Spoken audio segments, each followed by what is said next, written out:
Ao desembarcar, viu Jesus uma grande multidão e compadeceu-se deles, pois eram como ovelhas que não têm pastor.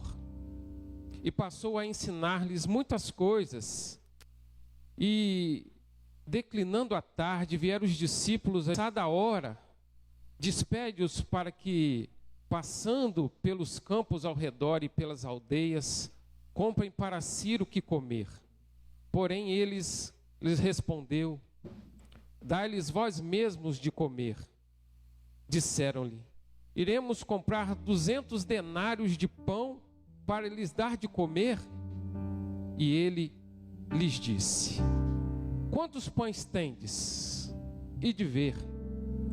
E sabendo-os, eles todos se assentaram em 100, e de 50 em 50, tomando ele os 5 pães e os 2 peixes, erguendo os olhos aos céus, abençoassem, e por todos comeram, e se fartaram, e ainda recolheram 12 cestos cheios de pedaços de pão e de peixe. E os que comeram os pães eram 5.000 homens. Amém. Pode tomar o assento. Queridos,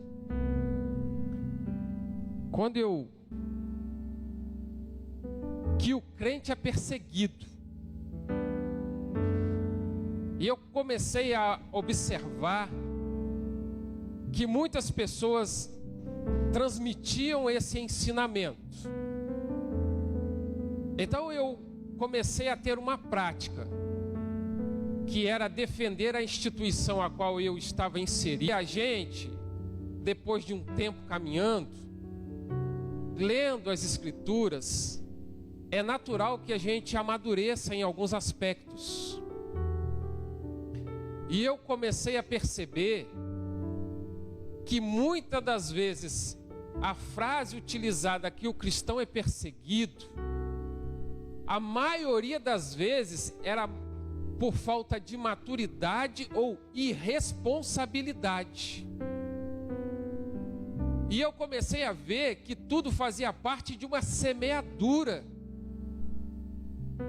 de gente que só estava colhendo o que plantava com as suas atitudes e com a vida, e transferia para a fé a sua falta de responsabilidade do viver. Então eu comecei a recuar um pouco e comecei a ver que eu estava defendendo gente que precisava crescer, que não estava sendo responsáveis ou responsável com as suas práticas, e que depois que a lei da semeadura vinha, tudo era jogado na conta da fé, mas nada era jogado na conta da responsabilidade da vida como cristão. Advogados, engenheiros. E eu comecei a ver que isso não era só uma questão de dentro da igreja, mas isso faz parte da sociedade. É mais fácil formar um médico, é mais fácil formar um cientista, um advogado, do que se converter.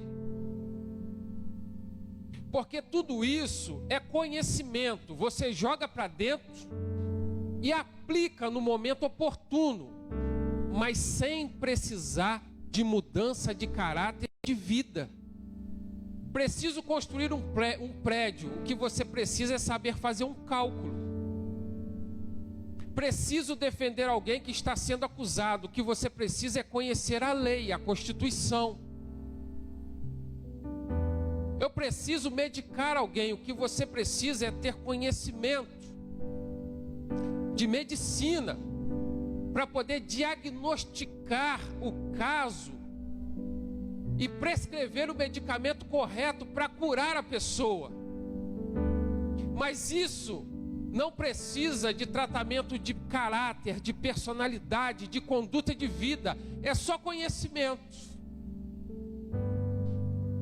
E dentro da igreja, a gente vai percebendo que essas dificuldades e E esses comportamentos, eles existem em nós, porque se perceber é difícil demais. E a gente não é maduro nessa percepção e joga tudo na conta da fé.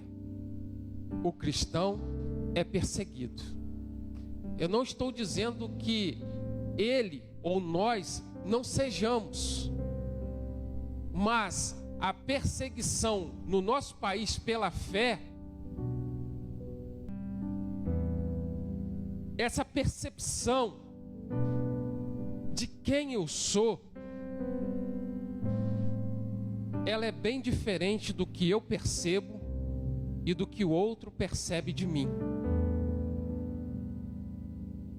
Existe um abismo enorme daquilo que acho e daquilo que eu sou na percepção do outro. E para a gente dizer que nós vivemos uma liberdade, eu quero te perguntar se você já identificou o aprisionamento. Porque não tem como eu falar sobre liberdade se antes eu não identificar o que aprisiona. Porque eu só vou ter a percepção da liberdade, do liberto, de ser livre, se eu primeiro identificar o cativeiro e permitir que esse cativeiro seja habitado, confrontado, para que ele seja o motivo da minha libertação. E aí tem gente convivendo com a religião, mas tem o aprisionamento da pornografia. Tem gente vivendo a religião, mas tem uma crise na sua sexualidade. Tem gente vivendo a religião, mas é mergulhado na arrogância. Tem gente vivendo a religião, mas está mergulhado na brutalidade. Porque o seu aprisionamento, ele não é identificado. Quem é soberbo tem dificuldade de reconhecer a soberba. Quem está cativo na pornografia, ele aceita viver as duas faces, porque ele não se sente confrontado no seu aprisionamento. Então, quando falamos de liberdade, liberdade do quê? Liberdade de quem? Qual cativeiro visitado? Que liberdade é essa que eu apregoo, mas as pessoas ainda continuam vendo em mim o meu cativeiro?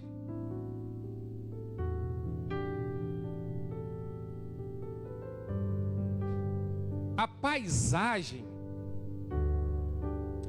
que ela vira cotidiano, o mal, são referências do nosso bairro e da nossa rua? Eu me lembro que quando criança, tinha um senhor no meu bairro que ele tinha o apelido de Ditinho. Ele vivia embriagado na calçada. Ele era a referência da minha rua e do meu bairro. Aquela casa, aonde está lotada de criança e a pobreza é enorme, aquelas crianças ficam jogadas na rua o dia todo.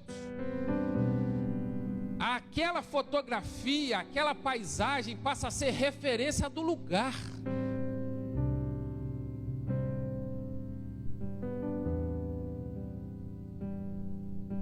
E a gente não se importa com isso.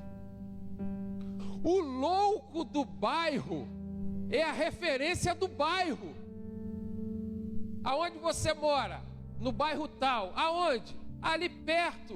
Ah, onde tem aquele rapaz? Aí o louco é a referência, é a fotografia, é a paisagem do lugar onde a gente habita. Aprisionamentos que a gente se acostuma e não interfere. E aí, no tanque de Betesda, tinha um paralítico que era a fotografia do local, que estava ali há vários anos, e ele mesmo disse: não tem quem me leve no tanque quando as águas são agitadas para que eu seja curado. Que tanque é esse? O tanque do paralítico. Para onde você vai? Eu vou para Jericó. Ah, então você vai passar por aquela estrada onde fica aquele cego pedindo esmola.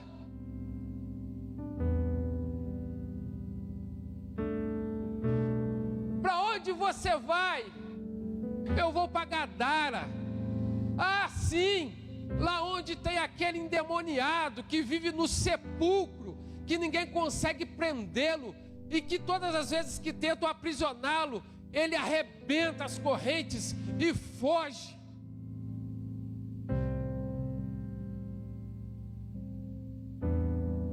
Aonde você mora? Eu moro logo ali. Eu sou vizinho da impura, que já tem anos que sangra, aquela impura.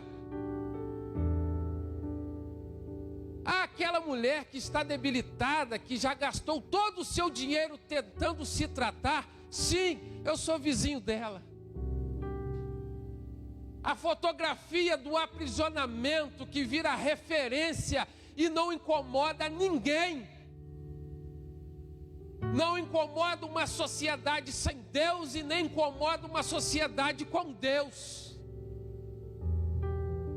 Mas quando Jesus chega no tanque, ele muda a fotografia. Quando aquela que sangra, a impura, se aproxima, ele muda a fotografia. Quando ele pega o barco e navega até Gadara, não há nenhum outro motivo para Jesus a não ser encontrar com a fotografia do lugar, do homem que habita o sepulcro, e libertá-lo e mudar a fotografia do local. Gadara não é mais o lugar do endemoniado. A fotografia de Gadara mudou. Quem vai para Jericó talvez tenha dito: ué, aqui ficava um cego pedindo esmola, hoje ele não está aqui. E no retorno, ué, o cego novamente não está aqui. A fotografia do caminho de Jericó mudou, porque alguém passou por esses aprisionamentos, porque alguém passou e se indignou com aquela situação. E o seu nome é Jesus Cristo, o Filho do Deus vivo, Jesus de Nazaré. E por que nós, abrindo os lábios para dizer que somos discípulos dele, não se importamos com o aprisionamento que há em nós, e muito menos com o aprisionamento que está na sociedade? Eu não me importo de ser arrogante, eu não me importo de ser orgulhoso, eu não me importo de debruçar na pornografia, eu não me importo com o adultério, eu não me importo, mas eu abro os lábios para dizer que eu sou discípulo daquele que não se contenta com o aprisionamento.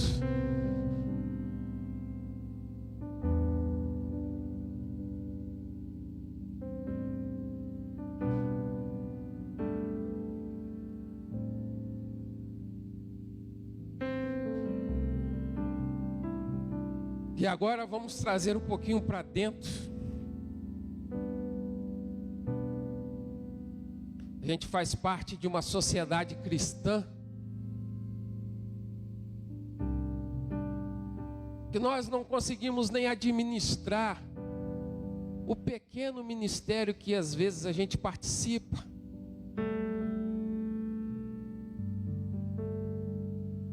Dentro do pequeno ministério que a gente participa,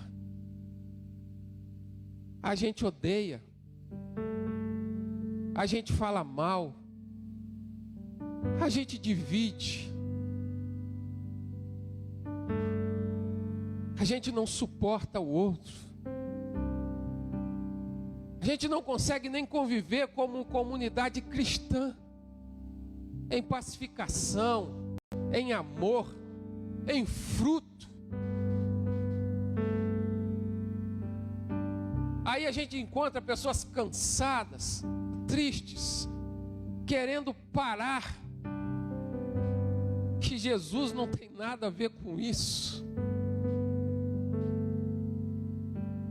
E a gente acha que para a gente contribuir para o bem, a gente precisa ser líder. E aí a gente batalha para chegar a um cargo, a um nível de líder, porque a gente acha que a gente precisa mudar alguma coisa.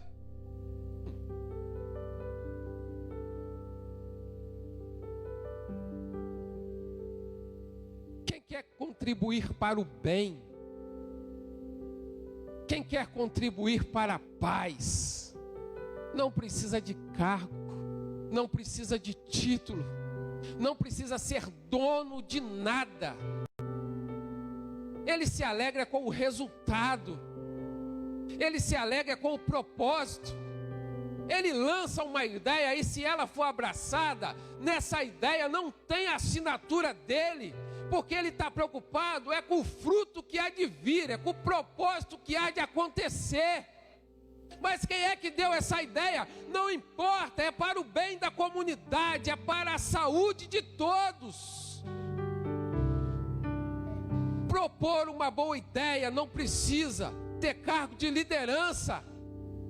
Basta estar cheio de amor, querendo praticar o bem, desenvolver a comunidade, ser bênção na vida do outro, sem precisar estar exposto, sem precisar de aplauso, de plateia e de palco. É apenas preocupado com o desenvolvimento.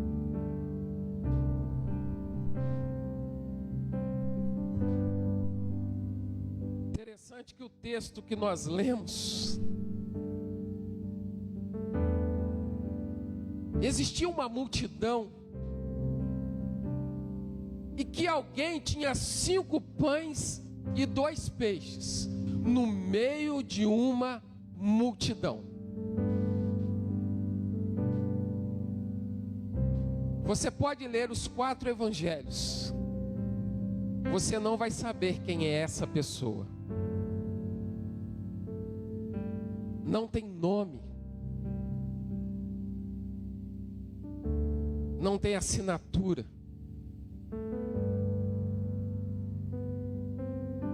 Mas a mensagem tem propósito. Porque muitas das vezes a gente fala que Jesus multiplicou 5 pães e 2 peixinhos. É verdade. Mas se você se aprofundar nas Escrituras, o que Jesus multiplicou foi o amor. Foi quem tinha pouco, que só servia para se alimentar. Mas quando chega a mensagem que eles estavam recolhendo alimentos para alimentar uma multidão, alguém tira da sua sacola tudo que tinha e entrega para o bem comum. Entrega sabendo que aquilo não alimentaria 5.000 pessoas. Mas o coração solidário nas mãos de Jesus faz esse amor explodir e alimentar uma multidão.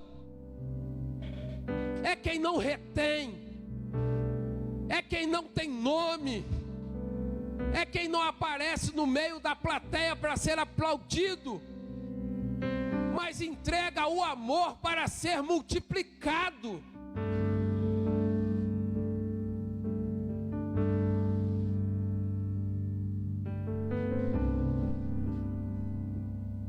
Aí mais à frente, algum tempo depois, Jesus volta e começa a pregar para uma outra multidão.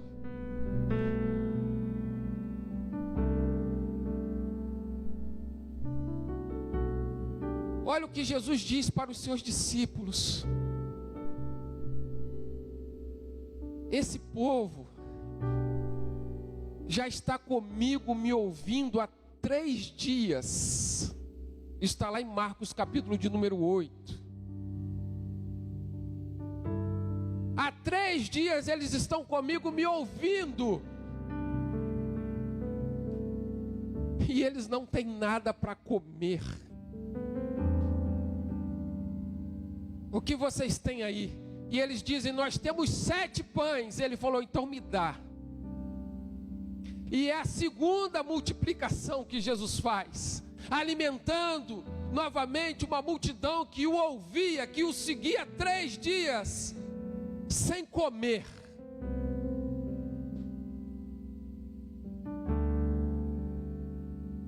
Cuidando do espiritual e cuidando da necessidade básica do corpo, se importando. Jesus, quando sai de Marcos 8, da segunda multiplicação, onde as pessoas estavam 3 dias sem comer, ouvindo, Jesus encontra um homem que vem ao encontro dele. E sabe o que esse homem fala para Jesus? Senhor, o que devo fazer para herdar o reino dos céus? Jesus diz assim: guarde a lei, guarde os mandamentos. Aí ele vai dizer: isso eu tenho feito desde a minha mocidade. Eu não mato, eu não adultero, eu não falo mal dos outros.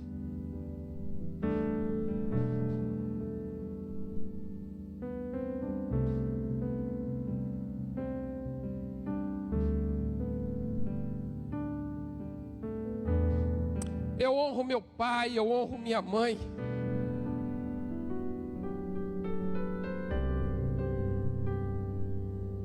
Aí Jesus diz para ele assim: vende tudo que você tem,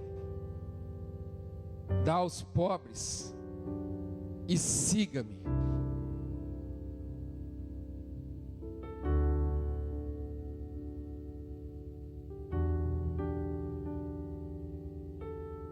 A palavra vai dizer que ele se entristeceu.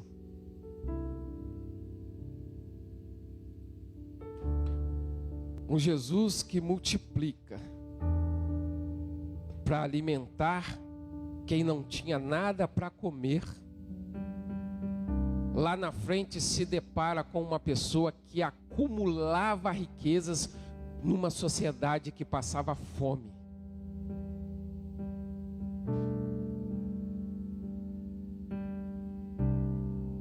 Um Jesus que precisava pegar 5 pães e 2 peixinhos e multiplicar, porque havia fome. Um Jesus que precisava pegar 7 pães e multiplicar, porque já tinha 3 dias que as pessoas não comiam. Se deparou com alguém perguntando como fazia para herdar o reino dos céus, sendo ele um acumulador de riqueza, dentro de uma sociedade que passava fome.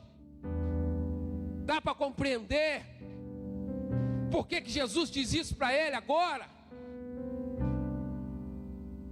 Porque Jesus sai de dentro de uma realidade comunitária, de uma fotografia, de uma paisagem desastrosa, e encontra um acumulador de riqueza perguntando como que se faz para entrar no céu.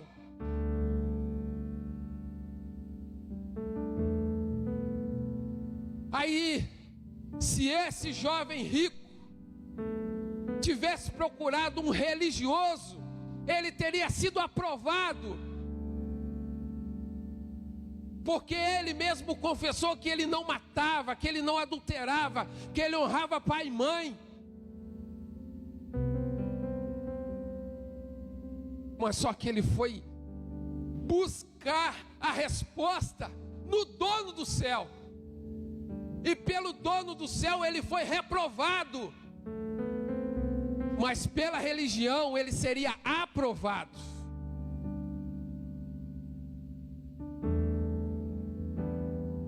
Numa sociedade aonde as pessoas vão para o lixão para procurar o que comer,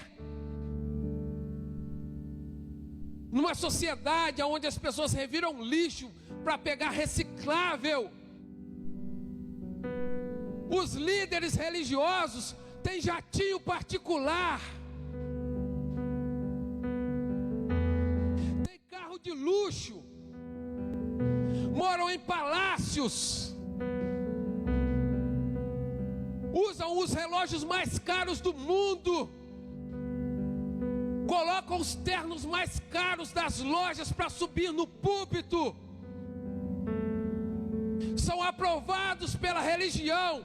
Eu quero ver quando eles perguntarem para o dono do céu: o que faço para herdar o reino dos céus?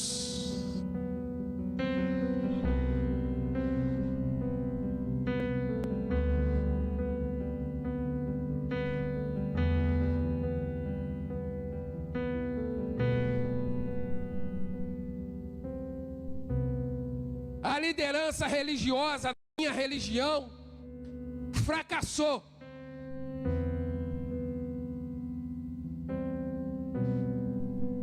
A maioria das perseguições que passamos é fruto do nosso comportamento errado. A maioria das denúncias que vem contra nós, elas são legais, porque não identificamos o nosso cativeiro.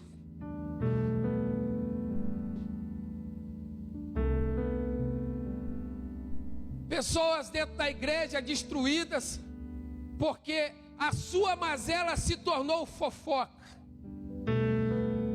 ao invés de ser tratada.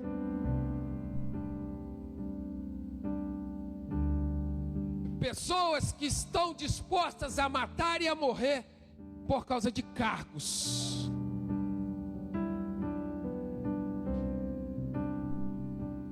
E enquanto isso, o mundo está sedento por amor.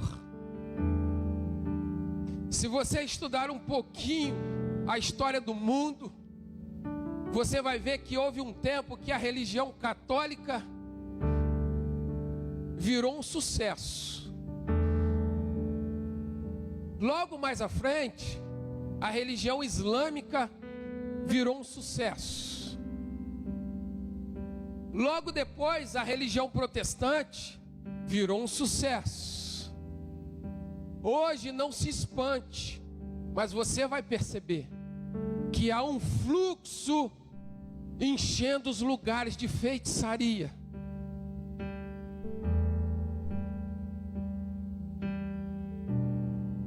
Por que esses movimentos acontecem?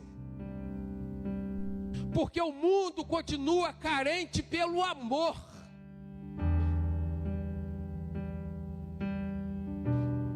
Mas pelo amor vivido, pelo amor dado, pelo amor solidário, pelo amor que vai de encontro à necessidade. Não é somente o amor de palavra, não é somente o amor de púlpito.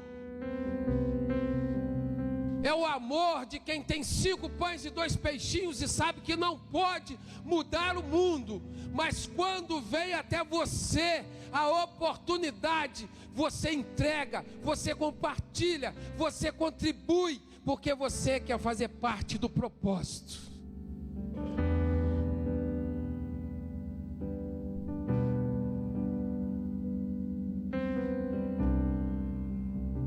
Eu não sei o que você vive, que o outro já percebeu, mas você ainda não percebeu o seu cativeiro.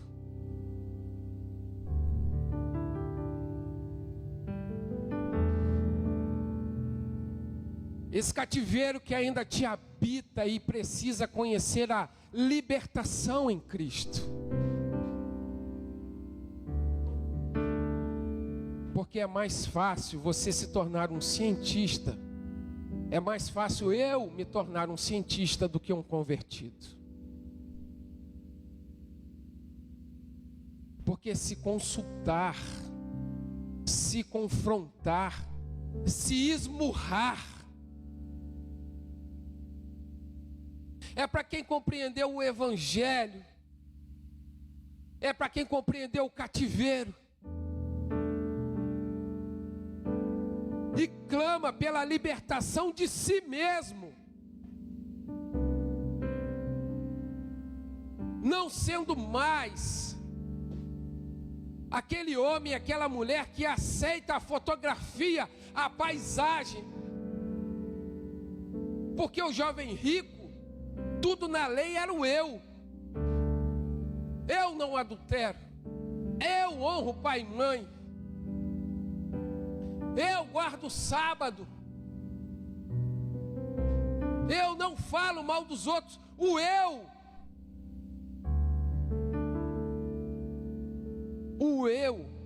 ele é necessário por um tempo, mas depois o eu tem que vazar, tem que transbordar e virar coletivo. O eu tem que se transformar em nós. É o que aquele homem ou aquela criança do monte fez. O pão é meu, o peixe é meu, mas a partir do momento que eu estou vendo que tem gente com fome, o pão é nosso, o peixe é nosso. O eu foi reprovado por Jesus, o nosso foi dado graças ao céu e alimentado uma multidão. Existe uma multidão precisando de alimento, mas você tem que vazar, você tem que transbordar, você tem que transmitir, você tem que fazer parte do amor que a sociedade está carente.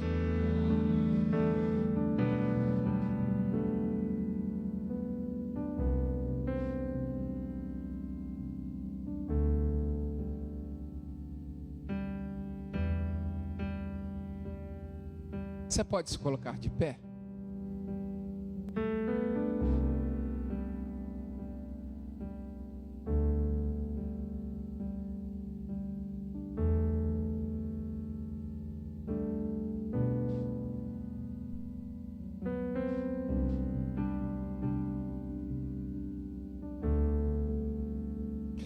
Pai, em nome de Jesus, nós estamos aqui, Senhor, nesta noite, e nós não somos perfeitos. Existe cativeiro em nós que nós não percebemos. Existem aprisionamentos ainda em nós que nós não percebemos. E isso milita contra nós. Isso milita contra a nossa fé. Nos ajuda, Senhor, a consultar o nosso interior. Nos ajuda, Senhor, a ter a alegria de nos esmurrarmos, de cortarmos na própria carne, para que haja transformação, para que haja libertação. Há quantos anos estamos dentro de uma igreja e somos a mesma pessoa, sem mudança, sem confronto, sem se importar, sendo a paisagem do absurdo. Nos ajuda a ser do Senhor. na expressão do amor, do transbordar do nós, de sermos, Senhor, dentro da sociedade, um fragmento da Tua presença, um fragmento do comportamento que o Senhor espera de nós. Nós não queremos ser validados pela religião, nós queremos ser validados pelo dono do céu.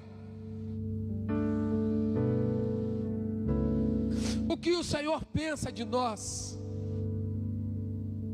O que o Senhor pensa de nós? Quem somos para Ti, Senhor?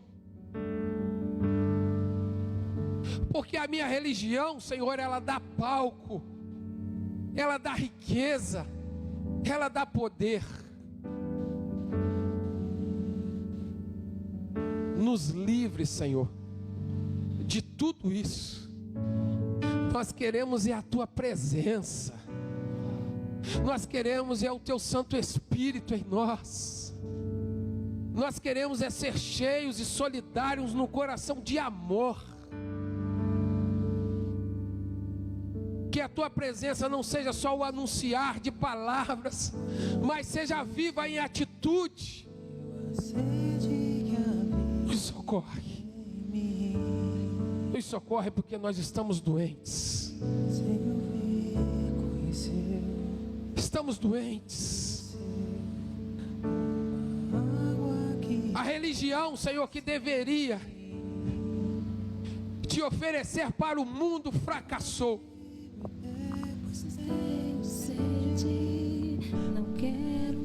Levanta-nos, Senhor, nesse tempo onde a divisão e o ódio tem nos assolado. Queremos ser de Ti. Uma vez que eu já ouvi Teu falar, Tu és a quem a minha alma esperou, a fonte da vida que me encontrou. És o dom de Deus, o Messias, o meu Salvador. Tu és por quem a minha alma esperou,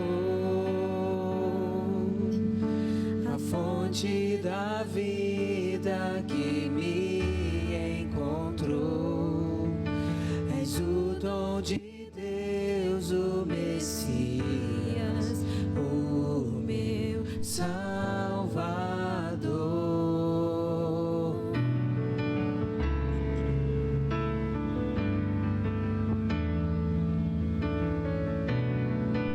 Se encontre com o Salvador, querido. Se encontre com o Libertador. Se encontre com quem muda a paisagem, com quem muda a fotografia, com quem muda a vida. Aquele que coloca dentro de nós a indignação a começar em nós, porque em nós somos. E a indignação por aquilo que os nossos olhos veem. Precisamos encontrar contigo, Senhor. Não quero mais buscar em outras fontes. Não precisarei aqui voltar pra minha sede saciar. Uma vez que eu já